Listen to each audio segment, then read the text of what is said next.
The Dragon Rock by Elena Ashley.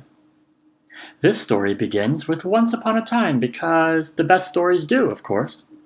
So, once upon a time, and imagine if you can, a steep-sided valley cluttered with giant, spiky green trees and thick green grass that reaches to the top of your socks so that when you run, you have to bring your knees up high like running through water. Wildflowers spread their sweet, heady perfume along the gentle breezes, and bees hum musically to themselves as they cheerily collect flower pollen. People are very happy here, and they work hard, keeping their houses spick and span and their children's faces clean. This particular summer had been very hot and dry, making the lean farm dog sleepy and still. Farmers whistled lazily to themselves and would stand and stare in the distance, trying to remember what it was they were supposed to be doing.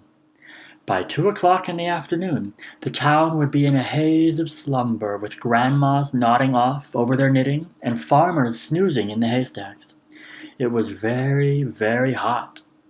No matter how hot the day, however, the children would always play in the gentle rolling meadows with wide-brimmed hats and skins slippery with sunblock. They chittered and chattered like sparrows as they frolicked in their favorite spot.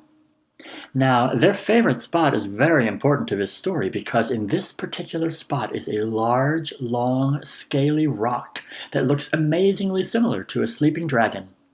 The children knew it was a dragon. The grown-ups knew it was a dragon. The dogs and cats and birds knew it was a dragon. But nobody was scared because it never ever moved. The boys and girls would clamber all over it, poking sticks at it and hanging wet gumboots on its ear, but it didn't mind in the least. The menfolk would sometimes chop firewood on its zigzagged tail because it was just the right height, and the ladies' weaving group often spun sheep fleece on its spikes. Often on a cool night when the stars were twinkling brightly in the velvet sky and the children peacefully asleep, the grown-ups would settle for the evening with a mug of steaming hot cocoa in a soft cushioned armchair. Then the stories about how the dragon got there began. Nobody knew for sure. There were many different versions depending on which family told the tale.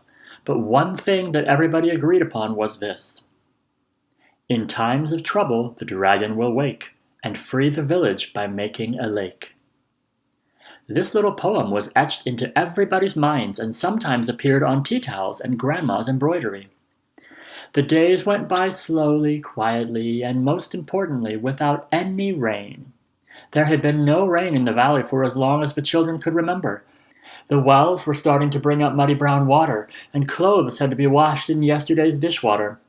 The lawns had faded to a crisp biscuit color, and the flowers drooped their beautiful heads. Even the trees seemed to hang their branches like weary arms. The valley turned browner and drier and thirstier every hot, baking day. The townsfolk grew worried and would murmur to each other when passing with much shaking of heads and tut-tuts. They would look upwards, searching for rain clouds in the blue, clear sky, but none ever came. "The tale of the dragon cannot be true," said old Mrs. Grey Whistle, the shopkeeper. "It hasn't moved an inch, I swear," replied her customer, tapping an angry foot. It was now too hot for the children to play out in the direct sun, and they would gather under the shade of the trees, digging holes in the dust and snapping brittle twigs. "The dragon will soon help us," said one child. "He must do something," agreed another. "I'm sure he will." They all nodded in agreement. A week went by with no change, the people struggling along as best they could. Some were getting cross at the dragon and would cast angry sideways looks at it when passing. The villagers were becoming skinny-eyed and sullen. Meanwhile, the children had a plan. Quickly and quietly they moved invisibly around the town, picking and plucking at the fading flowers. With outstretched arms and bouquets up to their chins, they rustled over to where the giant rock lay, as still as ever. The boys and girls placed the bunches of flowers around the dragon in a big circle. They scattered petals around its head and over its nose, then danced around and around it, skipping and chanting the rhyme that they all knew so well. "In times of trouble the dragon will wake and save the village by making a lake." The searing heat made them dizzy and fuzzy, and finally they all fell in a sprawling heap at the bottom of the mound. They looked up at the rock. Nothing happened. A dry wind lazily picked up some flower heads and swirled them around. The air was thick with pollen and perfume. A stony gray nostril twitched. "I saw something!" cried the youngest boy. They stared intently. An ear swiveled like a periscope. The ground began to rumble. "Look out! Run! Run!" The children scampered in all directions, shrieking and squealing, arms pumping with excitement. The rumbling grew and grew. The dragon raised its sleepy head. It got onto its front feet and sat like a dog.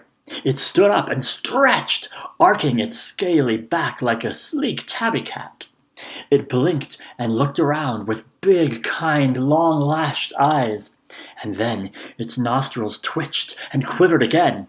The older folk were alerted by the screams and shrieks. The ladies held up their long skirts to run, and the men rolled their sleeves up, and soon the whole town stood together in a tight huddle at the foot of the hill, staring up at the large beast with mouths held open. "Ah!" The noise erupted from the dragon. "Ah! Ah!" The families gripped each other tighter and shut their eyes. "Ah! Ah! Achoo!" The sneeze blasted from the dragon like a rocket, throwing it back 50 paces, causing a whirlwind of dust and dirt. Achoo! The second blast split open the dry earth, sending explosions of soil and tree roots high into the sky like missiles, and something else too. The people heard the sound, but couldn't recognize it at first, for it had been such a long time since their ears had heard such tinkling melody. As their eyes widened in wonder, their smiles turned into grins, and then yahoos and hurrahs! Water, cold, clear spring water, oozed, then trickled, then roared out of the hole, down the hillside and along the valley floor. The torrent knocked over a farmer's haystack, but he didn't care. The river carried away the schoolteacher's bike shed, but she cared not a jot. It even demolished the ladies' bowling club changing rooms, but they howled with laughter and slapped their thighs. When the flood sent pools of water out towards the golf course, filling up 16 of the 18 holes, the men just hooted and whistled and threw their caps up in the air. What used to be a dirty brown dust bowl now gleamed and glistened in the sunlight, sending playful waves and ripples across the lake and inviting all to share. Sighed the dragon sleepily and showing his perfect movie star teeth. "Seeing as I'm awake." And he lumbered forward with surprising grace and style and disappeared into the cool dark water with a small wave of a claw and a flick of his tail. And they never saw him again. After the families had restored and rebuilt the village and set up sailing clubs for the children and scuba diving for the grandparents, they erected a bandstand and monument in the spot where the dragon used to lay. Every year, to mark the occasion, they would bring garlands of flowers and herbs and arrange them in a big circle. The children would have the day off of school, for it was known as Water Dragon Day, and wearing the dragon masks that they had been working on all week, they would skip and clap and sing. "The dragon helped us, as we said he would do. Hooray for the dragon! Achoo! Achoo! Achoo!" And that is the end of the story.